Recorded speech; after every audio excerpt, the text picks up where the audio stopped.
Ah, the holidays are upon us. It's a time for decorating trees and wrapping presents and hanging stockings by the fire, building snowmen, watching nutcrackers dance, dreaming of sugar plum fairies, roasting chestnuts on the open fire. Ah! Humbug. Hi, everybody. It's Dr. Eric with House Family Chiropractic, bringing you another webinar. Today we're going to be exploring coping with holiday anxiety and depression. So, the holidays for many of us are happy times. But for some of us, they are a time of depression and anxiety. And it's actually a more common problem than you might think. Really, over 40% of us feel some degree of anxiety, depression, or inadequacy during the months of November and December. Now, here at House Family Chiropractic, we are here to help you. So I've put together a list of some things that are focused around sources of holiday anxiety and depression. And I hope this helps you if you are experiencing anxiety or depression around the holidays. So let's get right into it here. First of all, we have to accept and acknowledge your feelings, okay? Whether they're happy or sad feelings, your feelings are valid. And sadness and grief are normal emotions. Think about it. A lot of us think of the holidays as happy times or reuniting with family and loved ones, but say you just lost a loved one. Or say your family has all scattered to all directions of the wind because they needed to go find work or something and they're just not able to physically be present for the holidays. A lot of times this prompts sadness and grief in people, and those are normal emotions. You have to acknowledge these emotions. It's okay and healthy to express your feelings. It's not healthy to try to bottle them up and hold them inside. You can't force yourself to be happy just because it's the holidays. You can't put that big dopey plastic grin on your face and pretend everything's okay if inside you're hurting. And you have to be honest with yourself and acknowledge that. One way you can do that is by reaching out to people. Now, there's lots of ways we can reach out, but you have to actively seek companionship. You have to actively seek that support. And that support can come from many places. It could come from friends and family. It could come from religious gatherings, your church. It could come from social events, community gatherings, or even just volunteering your time to help others who might not be as fortunate as you are. Now, as we're approaching the holidays, we also have to be realistic with ourselves. What can we do, and what do we want to do? So you can't stress yourself chasing that elusive perfect holiday. You can't look at, oh, that holiday back 5 years, that was perfect, and everything else compared to that just doesn't stack up. You have to take each year as its own separate experience. Now, traditions come and go, just like we grow and change as individuals, and families grow and change. Traditions come and go also, and they grow and change. We have to try to be open about accepting new traditions into our lives, but that doesn't mean we want to just let go of all the old ones either. You want to find the ones, pick the ones that are the most important to you, and try to share those with the people you care about because, again, you have to acknowledge your own feelings and what's important to you. And you also have to accept your friends and family as they are where they're at. Now, I know sometimes that's easier said than done. I mean, I love my family dearly, but there are times that we push each other's buttons. And one thing that can help you possibly accept them where they're at is remembering that over 40% of us experience some degree of holiday stress and anxiety, and there's a good chance that they might be experiencing the same thing. Now, learning to say no, this is an important one. You have to respect your time and limits. You can only be in one place at one time. You can only do so much in a day. You can't overcommit yourself trying to please everybody else. You've got to be able to say, no, I can't do that. And when you're committing yourself to people and tasks, be willing to make compromise. So maybe you can't help decorate the whole Christmas hall, but maybe you can help decorate the tables or make the centerpieces for the tables. So you can still contribute in some way. You just can't necessarily dedicate the hours and hours and hours of time that the person is asking you to dedicate. Planning ahead is also very crucial for the busy holiday season. I mean, there's lots of things going on. There's shopping, there's gift wrapping, there's things like cleaning, decorating, cooking, enjoying company, entertaining company, attending social events. All these things are obligations. And that's where, if you have too much on your plate, you've got to be able to say no. And ultimately, you don't want to overcommit yourself. So that's really the focus, is just try to be mindful of what you can reasonably accomplish in a time frame, and don't try to commit yourself to doing more. Then sticking to a budget, a realistic budget.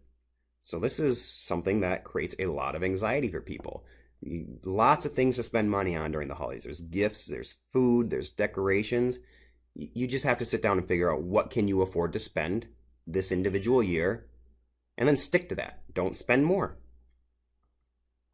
Remember, you can't buy happiness. You can buy the coolest, fanciest, flashiest gizmo, gadget, toy, whatever.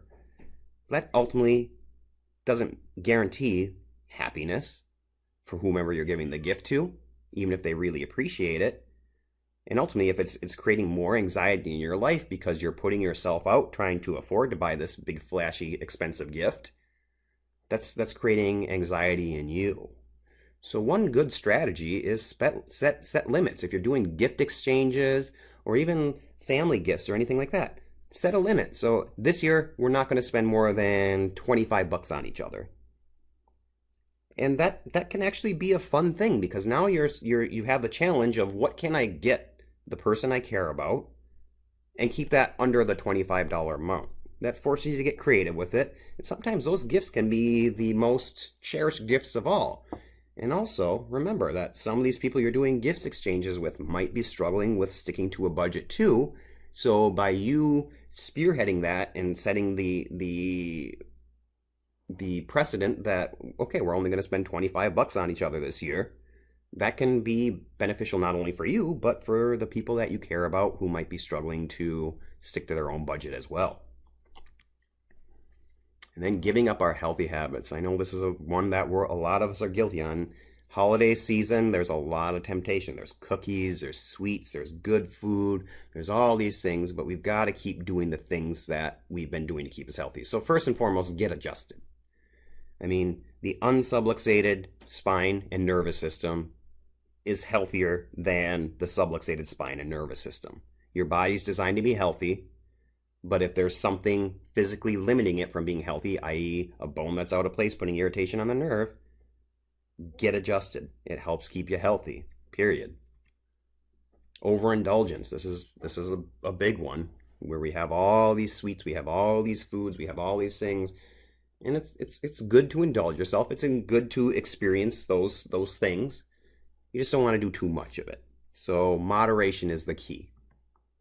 Sleep is a really important thing. Just because you've got a lot going on and maybe you're excited because you have company, you want to try to get restful sleep. So your normal amount, whether it's 6 hours, whether it's 8 hours, wherever you're at, you want to make sure you're sticking to your consistent sleep schedule. That's when your body does its repair work. That's when your body heals. And that's when really a lot of your mental things reset. Exercise regularly. We want to make sure we still maintain regular exercise, just like during the non-holiday seasons. Exercise regularly is a key to staying healthy. And then ultimately, we have to take some time for ourselves. We have to set aside you time. And when I say you time, I'm not talking about sitting around waiting for that elusive gap of free time to pop up where you don't have any kind of commitments, because we all know that's not very common. You have to actively set aside time for yourself. And some alone time might be the refresher that you need, whether it's 15 minutes, whether it's a couple hours, to reset your mind and help keep you fresh and able to cope with the challenge that you have during the holiday season. So here are some ideas for what we can do for alone time. Pamper yourself with a massage. Buy yourself an hour massage. We offer them here at the office. We have 2 great massage therapists, Andy and Colleen. They would love to help you out. meditation. Or I know meditation is kind of a touchy subject for some people, so don't think of it as meditating. Just think of it as I'm going to close myself off in a nice quiet place, and I'm just going to empty my mind of all thoughts, and I'm going to focus on my breathing for the next 15 minutes. And you'd be surprised, just sitting there focusing on your breathing in a nice quiet spot can really reset things and make you more able to rise up and conquer the challenges that are ahead of you. Taking time and going out for a walk, just appreciate the scenery, appreciate the new fallen snow or the Christmas decorations, or if it's nighttime, do some stargazing or something like that. But get out there, burn some energy, get some fresh air, and just try not to stress about anything. Music is another good outlet, just soothing music, and for that varies with person. Some people like Christmas music, some people hate it. You gotta listen to music that soothes and uplifts you personally. You don't want to listen to the music that makes you want to reach for a box of tissues and cry all day long. It's you want to do something that's going to improve your mood and improve your spirits. Or even curling up with a good book, just taking some time, setting aside an hour, and for this hour I'm just going to sit here and drink some hot cocoa and read. Those were all healthy ways to set aside some time for yourself so you can make sure you're taking care of yourself.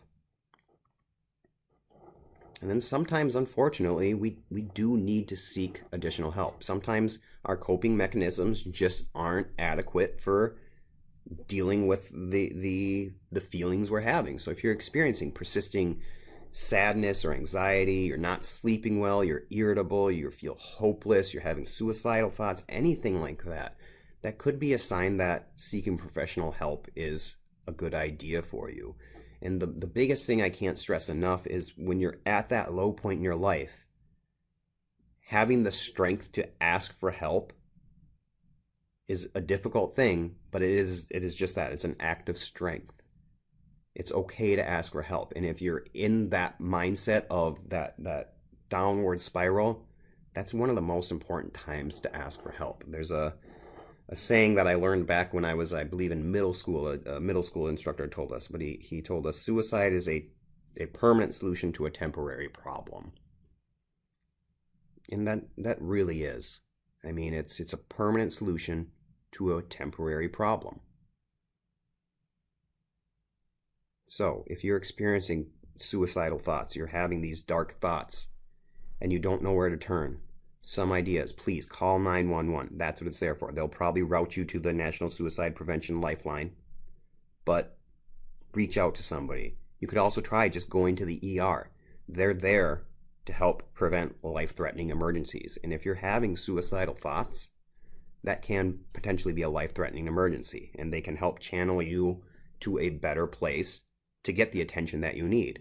Or even just reaching out and calling the National Suicide Prevention Lifeline at 1-800-273-TALK. Those are all programs that are available to you if you are feeling that hopeless where you're seriously thinking about taking your own life. Please reach out to somebody, maybe a family member, but you have to reach out to somebody to help you get through that time. And then ultimately getting adjusted. So how does getting adjusted help you cope with your holiday anxiety and depression? Well, ultimately, it comes down to stress. I mean, what we treat as chiropractors is subluxation, that bone that gets out of place. The joints misalign, that ultimately causes soft tissue damage that creates local inflammation that irritates the nerve. Those nerves control everything in your body. And if those nerves are irritated and inflamed, they don't work like they're supposed to, and all the organs and end tissues that they go to don't work like they're supposed to. That creates muscle spasms, which helps to fixate that joint, and ultimately, it's stress. So this whole webinar, we've talking about ways to help cope with and respond to stress, but sometimes the stress is actually manifesting in physical ways inside your body, and getting adjusted and relieving that stress is definitely beneficial. I mean, a well-adjusted spine and nervous system is healthier and better able to cope with and adapt to the stressors that life is going to throw at you, be it the physical stress, mental stress, or chemical stress. If you're well-adjusted, you're better able to cope with that. You're just one adjustment away from improving your mood. And that's what we're here for at House Family Chiropractic. That's really all I have for you. There's some legal stuff here. But I hope that you learned something from this, or you took something away from this. And even if you necessarily aren't dealing with these issues personally, I would be willing to bet that the majority of us know somebody who either has struggled with or does struggle with holiday depression and anxiety, and just reaching out. Show them the PowerPoint, or just take what we've talked about today and have that mindset when you're approaching this person. And maybe you can be that beacon of light in this holiday season when they're really feeling down.